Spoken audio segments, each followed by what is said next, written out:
একবার দাদা ভোলা মাছ নিয়ে আসছে। আমি কিন্তু পাঙ্গাস মাছটা আমি ভালোবাসি না, কেন বলো? ও মানে কি মাংসের মতো তো আমার টেস্ট লাগে না। ওটা কিন্তু গরম মশলা দিয়ে মাখা মাখা করলে আমি ভালো লাগে না পাঙ্গাস মাছটা। ভাল লাগে না, ভাল লাগে না। আমার ছোট ছোট রুই মাছ, নদী মাছ এগুলোই পছন্দ করি। আমারও তো, আমি যেসব মাছ ছোট থেকে খেয়ে আসছি ওইসব মাছই ভালো লাগে। আর তাছাড়া এক্সট্রা এই যে এখন অনেক মাছের, আগে তো জানতামই না। নদী মাছটা তো পাতলা করে ঝোল টেস্ট লাগে, ভিটামিন আছে। নদীর মাছটা খুব ভালো লাগে। আর প্রতি খাওয়া আলু খাওয়াই। হাড্ডি যদি না পাও, তাইলে যদি না খাও তাহলে কি খাওয়া বলো? আলুর মতো ঘপ ঘপ। তাহলে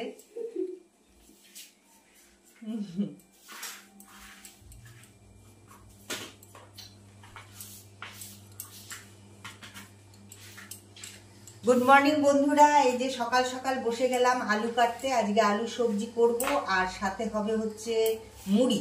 তা মুড়ি দিয়ে আলু সবজি দিয়ে আজকে সকালের ব্রেকফাস্টটা করব। তা সেই জন্য বসে গেলাম আলু কাটতে।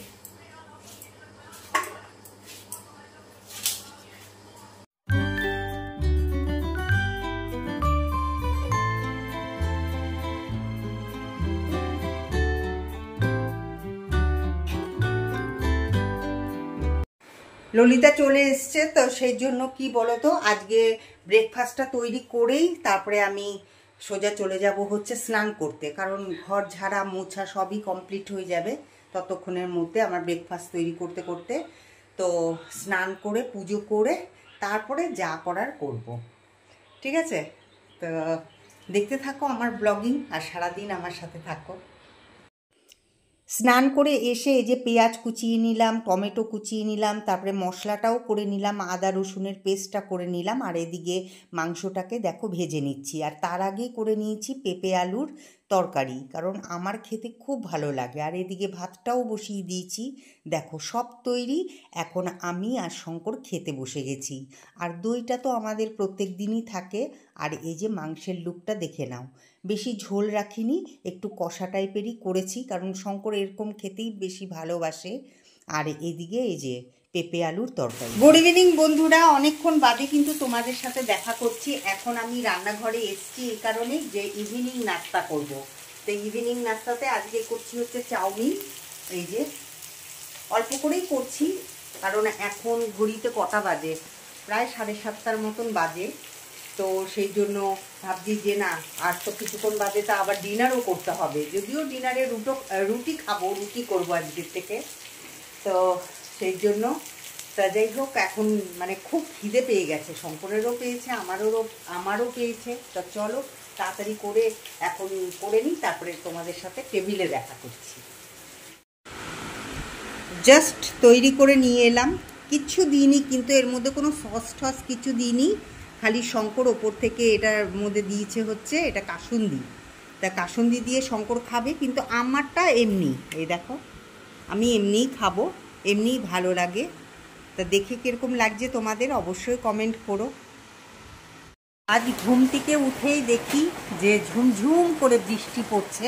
তবে এখন বৃষ্টির মানে কি বলবো, বেগটা একটুখানি কম হয়েছে, তবে বৃষ্টি কিন্তু পড়ছে, বেশ ভালো লাগছে এরকম বৃষ্টি দেখে। তা এই দেখো মা এসছে, কালকে রাত্রেবেলায় এসছিল, তা আমাদের এখানেই ছিল। তো এই যে কুমড়ো গাছে সুতো বেঁধে দিচ্ছে যাতে গাছটা ভালো মতন ওপর দিকে উঠতে পারে।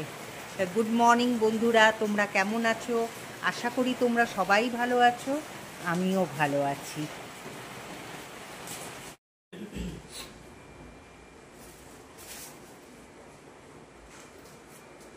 আজ সকাল থেকে তো ওই যে বৃষ্টি পড়ছে, তো সেই জন্য আজকে আর ললিতা আসেনি, এখনো পর্যন্ত তো আসেনি। এখন ঘড়িতে প্রায় 11:30 বাজতে চললো।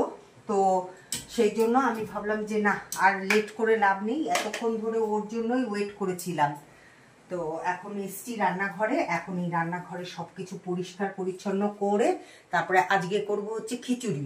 আর কালকে করেছিলাম হচ্ছে মাংস, তা মাংস আছে, তা খিচুড়ি করবো আর তার সাথে করব হচ্ছে পাঁপড় ভাজা। তো চলো আমি ফটাফট করে এটা পরিষ্কার করে নিই, তারপরে তোমাদের সামনে আসছি। তো এই দেখো গ্যাস ট্যাস মুছে আমি সব একদম রেডি করে ফেললাম দুপুরের রান্না করব বলে। এখন তো এই যে দেখো সব মেজে এখানে আবার সাজিয়েও রেখে দিয়েছি, সব বাসনই মেজে ফেললাম। আর ওইদিকে আমার মা বসে আছে, মা সেই সকাল থেকে বলছে সোমা আমি বাসনগুলো মেজে ফেলি, ও তো এলো না। তা আমি ওই যে বসিয়ে রেখে দিয়েছি, বসতেই চায় না এক ফোঁটাও। তো আজকে তো খিচুড়ি করব, তোমাদের তো আগের থেকেই বললাম। তো যাই হোক এখন আমি রেডি করি, কিন্তু তার আগে কি করব বলো তো, এই যে ঘরটাকে ঝাড় দেব। ঘরটা এখনো ঝাড়া হয়নি, তা ঘরটাকে ঝেড়ে নিয়ে তারপরে একবারে খিচুড়ি বসাবো। আজকে একদম তালগোল পাকিয়ে গেছে, একদিকে ঘর ঝাড়ছি আরেকদিকে রান্না করছি। এই যে ঘর ঝাড়তে ঝাড়তে এই যে পাঁপড়টাও ভেজে নিলাম, আবার এইদিকে হচ্ছে তোমার এই দেখো সব পেঁয়াজ টেয়াজ কেটে নিয়েছি।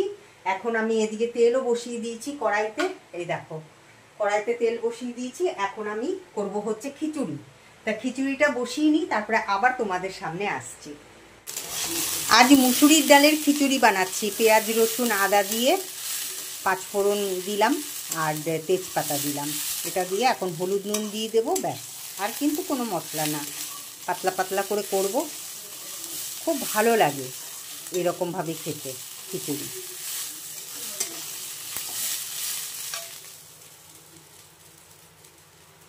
তো এই চিড়ে নিয়েছি লঙ্কাগুলোকে, চিড়ে নিয়ে এই যে দিয়ে দিলাম।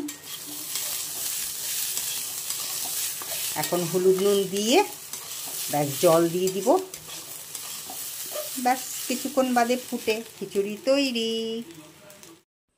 খিচুড়ি তৈরি করার পর আমি মাকে খেতে দিয়ে দিয়েছিলাম, কারণ মা বলল যে সোমা আমি খেয়ে দিয়েই চলে যাব কিন্তু, আর বৃষ্টি পড়ছিল তোমরা দেখতেই পেয়েছো। তা মা বলল আমি আর দেরি করব না, তুই আমাকে খেতে দিয়ে দে। তা মাকে আগে আমি খাইয়ে দাইয়ে তারপরে বাড়ি পাঠিয়ে দিয়েছি। তা মা চলে যাওয়ার পর তারপরে আমি আর শঙ্কর এখন খেতে বসেছি। তা দেখতেই পাচ্ছ যে খিচুড়ি আর সাথে ওই যে মাংস নিয়েছি। শঙ্করের খুব মানে ইচ্ছে ছিল যে খিচুড়ির সাথে মাংস খাবে, কোনো দিন খায়নি। তাই আমি শঙ্করকে জিজ্ঞেস করছিলাম যে শঙ্কর মাংসের সাথে খিচুড়ি খেয়ে তোমার কীরকম উপলব্ধি হচ্ছে? তো শঙ্কর হাসলো জাস্ট, কিছুই সেরকম বলল না। আর খিচুড়িটা কি বলো তো, খেতে এত সুন্দর হয়েছে, খুব ভালো লাগছে। আমি নিজে করে তোমাদেরকে নিজেই বলছি, দেখবে শঙ্করও বলবে আমারটা দেখে। তা আমি আবার হাসছি। তা শঙ্কর বলছে যে শঙ্করেরটা তো শেষ হয়ে গেছে, তাই শঙ্কর বলছে যে আমাকে আরেকটু দাও। তো ওখানে কড়াইতে রেখে দিয়েছিলাম, তো দেখবে যে আরেকটু পরে শঙ্করকেও আমি দিচ্ছি। আমি বললাম সত্যি সত্যি তোমার লাগবে? বলল যে হ্যাঁ। আর ও তো এমনিই খেতে ভালোবাসে খিচুড়ি। তো আমি ওই যে কড়াইটা এখন নেব, নিয়ে তারপরে শঙ্করকে দেব, ওই যে দিচ্ছি। তা আজকে আমি আর বেশি ব্লগিংটাকে বাড়াবো না, তো এখনই আমি শেষ করে দেব। তো চলো আবার দেখা হবে একটা নতুন ব্লগের সাথে তোমাদের সাথে। তো যাই হোক শঙ্করকে দিচ্ছি। তো শঙ্কর বলল পুরোটা আমাকে দিও না, তুমিও খানিকটা নিও। তো যাই হোক ওই খেতে খেতে না ওই দিতে খুব অসুবিধে হয়। তো যাই হোক শঙ্কর আমাকে বলে ডান হাত দিয়েই দাও না, আমরা দুজনেই তো খাই, কিন্তু আমার দিতে না অস্বস্তি লাগে, ভালো লাগে না। তো যাই হোক এই যে আমি একটুখানি আমার জন্য রেখে দিলাম, আবার খেতে বসে গেলাম। আর ওইদিকে শঙ্কর দেখছিল হচ্ছে একটা ব্লগিং, শঙ্কর খুব দেখে ওই ব্লগিংটা, তো সেই জন্যই আমি ভয়েস দিচ্ছি। তো চলো আজকের মতন তাহলে পরে টাটা, আবার দেখা হবে একটা নতুন ব্লগের সাথে। তোমরা ভালো থেকো, সুস্থ